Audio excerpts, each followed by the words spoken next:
Hello everyone, this is me Sudha and you're watching your favorite YouTube channel Sudha Anil Teaching Classes. So guys, आज आपका छंद मैं complete करा दूंगी। 4 point बचे हुए थे वो आज कवर हो जाएंगे और आज हम स्टार्ट करने वाले हैं चौपाई। ठीक है, चलिए स्टार्ट कर देते हैं। देखिए, छंद के भेद कितने होते हैं? 4 होते हैं। पहला पार्ट होता है मात्रिक छंद। मात्रिक छंद यानी कि जैसे कि नाम से ही आपको पता चल रहा है कि मात्रा के छंद, यानी कि इसका मतलब है वह छंद मात्रा की गणना पर आधारित है। किस पर आधारित है? मात्रा की काउंटिंग पर आधारित है। जब हम किसी भी वर्ण की या किसी भी शब्द की मात्राओं को 1 2 3 में काउंट करते हैं तो वो कौन सा होता है? मात्रिक छंद। वर्णिक छंद जिन छंदों में केवल वर्णों की संख्या और नियमों का पालन हो, यानी कि सिर्फ वर्णों की संख्या, कितने वर्ण हैं वो गिने जाए और जो भी नियम है वर्णों का वो फॉलो किया जाए, तो वो क्या कहलाता है? वर्णिक छंद। उभय छंद जिन छंदों में वर्ण और मात्रा दोनों एक समान एक साथ पाई जाए, यानी कि एक कोई उदाहरण ले लीजिए, उस उदाहरण में अगर वर्ण और उनकी मात्राएं एक समान होती हैं तो वो कौन सा है? उभय छंद। मुक्तक छंद होता है जिसमें वर्णों की मात्राओं की संख्या निश्चित नहीं होती, लिमिट ही नहीं होती है मात्राओं की। ये 4 छंद है। ठीक है, अभी हम आते हैं चौपाई पर। देखिए, चौपाई इम्पोर्टेंट है। आपका 10th में बोर्ड में भी आपका आने वाला है चौपाई, और इंटर में तो इम्पोर्टेंट है ही। चलिए, 10th का इम्पोर्टेंट पार्ट है चौपाई। चौपाई क्या होती है? चौपाई के कितने चरण होते हैं? 4 चरण होते हैं। 4 चरण वाले इस सममात्रिक छंद, सममात्रिक छंद क्यों? क्योंकि इसमें मात्राओं को गिना जाता है कि प्रत्येक चरण में 16 मात्राएं होती हैं। चरण के अंत में जगन, यानी कि ये वाला आपको दिख रहा है लघु और गुरु और फिर लघु, लघु गुरु और लघु। लघु का साइन मैंने आपको ये बताया था, लघु का साइन ये होता है और गुरु का साइन होता है एस। ठीक है, लघु अथवा तगन में गुरु और लघु नहीं होता है। प्रथम और द्वितीय चरण में तुक समान होते हैं। तुक मैंने आपको बताया था प्रथम और द्वितीय चरण में। देखिए, सबसे पहली बात चरण गिन लेते हैं। देखिए, यहाँ से स्टार्ट हुआ ये दोहा और यहाँ पर आकर रुका, ये एक लाइन हुई। ठीक है, यहाँ से फिर स्टार्ट हुआ, यहाँ पर आकर खत्म हुआ, ये 2 लाइन हुई। देखिए, यहाँ पर एक डॉट है, यहाँ पर 2 है। फिर ये यहाँ से स्टार्ट होकर के ये लाइन यहाँ पर खत्म हुई और ये यहाँ से स्टार्ट होकर के लाइन यहाँ पर खत्म हुई। यानी कि टोटल कितने चरण हो गए? 1 2 3 एंड 4। ठीक है, चरण पता चले क्या होते हैं? 4 होते हैं ये। अभी हमें इसे गिनना कैसे है? मैंने आपको बताया था जो लघु होते हैं उसमें छोटी मात्राएं गिनी जाती हैं और जो गुरु होते हैं उनमें बड़ी मात्राएं गिनी जाती हैं। ये बात हमेशा याद रखिएगा।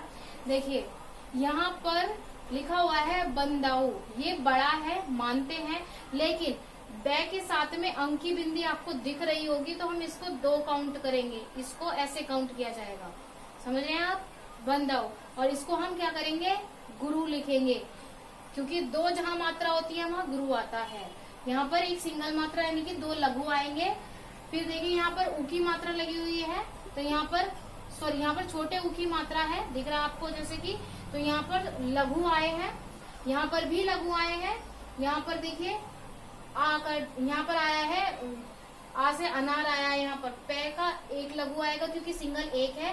परागा, देखिए परागा, पै सिंगल बोला जाता है, रा 2 शब्द है, गा 2 शब्द है, यानी कि जो सिंगल है उसके लिए आपने लघु लिखा, रा 2 शब्द है उसके लिए आपने गुरु लिखा, गा के 2 शब्द हैं उसके लिए आपने गुरु लिखा। सुरुचि, इसमें आपको सिर्फ सुरुचि सिंपल, मतलब मैंने आपको बताया था लघु। लघु का मतलब है जिसकी वाणी बहुत ही शॉर्ट तरीके से बोली जाए, उसमें एक सिंगल आएगा। सुरुचि, सुरुचि यानी कि सिर्फ सिंगल वर्ड आ रहे हैं तो आपको क्या लिखना है? लघु लिखने हैं, गुरु नहीं लिखने हैं।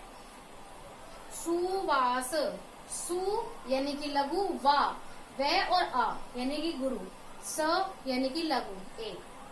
स र स सिंगल आ रहा है, स र स यानी कि 3 लघु आएंगे। अनुराग, देखिए अ यानी कि सिंगल एक लघु, नु एक लघु, रा यानी कि गुरु। ठीक है, 2 गुरु आ गए। अभी देखिए, इसमें इन्होंने हमें कहा है कि प्रत्येक चरण में 16 मात्राएं होती हैं, ये ध्यान रखनी है। यानी कि इस चरण में भी 16 मात्राएं होनी चाहिए, इसमें भी 16 और इसमें भी 16 मात्रा होनी चाहिए। देखिए, अमीय, अ लघु, मी लघु, य लघु। ठीक है, म्यूरियम, मयू मयूरियम म यू, यानी कि 2 शब्द आ रहे हैं, शब्दों पर जाइएगा आप, और गुरु आ गया है आपका 2 शब्द, रियम री य म, 3 लघु आ गए। चूरट च उ, देखिए 2 एक इसमें 2 के लिए गुरु आया है और रे और नय के लिए लघु। चा के लिए गुरु, क्योंकि 2 मात्राएं हैं, 2 वर्ण है यहाँ पर, और यहाँ पर बड़ा वाला है ये, तो यहाँ पर हम गुरु यानी कि 2 गुरु। से मैं ने, 1 लघु से, मैं का 1 लघु, मैं का 1 लघु। से के ले, से का 1 लघु, के का 1 लघु और ले का भी 1 लघु। भय वे, सिंगल लघु आ रहे हैं, ये भी सिंगल आ रहे हैं। अब देखिए पेरीवारू, पेरीवारू, परिवारू।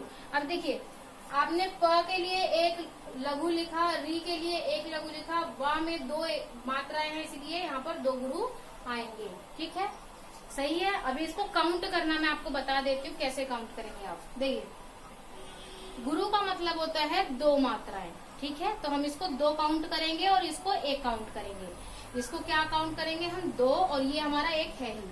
ठीक है जी, तो चलिए 2 3 4 5 6 7 8 9 10 11 12 13 14 15 16, ये वाले चरण में सही है 16 मात्राएं। ठीक है, अभी हम इसमें देखते हैं 1 2 3 4 5 6 7 8 9 10 11 12 13 14 15 16, इसमें भी 16 मात्राएं आ गई हैं। अगर आपको ऐसे समझ नहीं आ रहा है तो ये वाला चरण देखिए, इस वाले चरण में भी दोनों में 16 मात्राएं आनी चाहिए। देखिए इसके इनके आगे हम लिख लेते हैं कितने कितने हैं। यहाँ पर है 1, ये भी 1 है, ये भी 1 है, ये है हमारा 2, फिर ये भी 1 है, ये भी 1 है, ये भी हमारा 2 है। 1 2 2 1 1 1 1 1 1 1 1 1 1 1 1 2 और 2। ठीक है, 1 2 3 4 5 6 7 8 9 10 11 12 13 14 15 एंड 16, ये भी चरण हमारा 16 का कंप्लीट हुआ। ये काउंट करके देखिएगा, अगर आपकी काउंटिंग में 16 बैठती है तो आपका चरण बिल्कुल सही है। अगर आपकी काउंटिंग गलत है तो इसका मतलब आपने मात्राओं को गिनने और लिखने में मिस्टेक कर दी है। 1 2 3 4 5 6 7 8 9 10 11 12 13 14 15 16, यहाँ पर भी 16। अभी आप देख रहे हैं चारों चरण में 16 मात्राएं हैं। ठीक है, ये होती है आपकी चौपाई, जिसके प्रत्येक चरण में 16 मात्राएं होती हैं।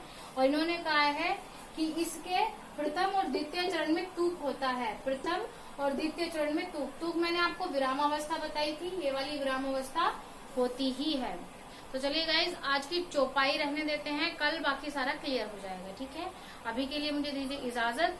अगर ऐसा लगा कि आपको ये समझ में नहीं आया है तो मैं आगे और वीडियो बनाऊंगी और इसके ऊपर मैं आपको बता दूंगी। ठीक है, तब तक के लिए बाय बाय।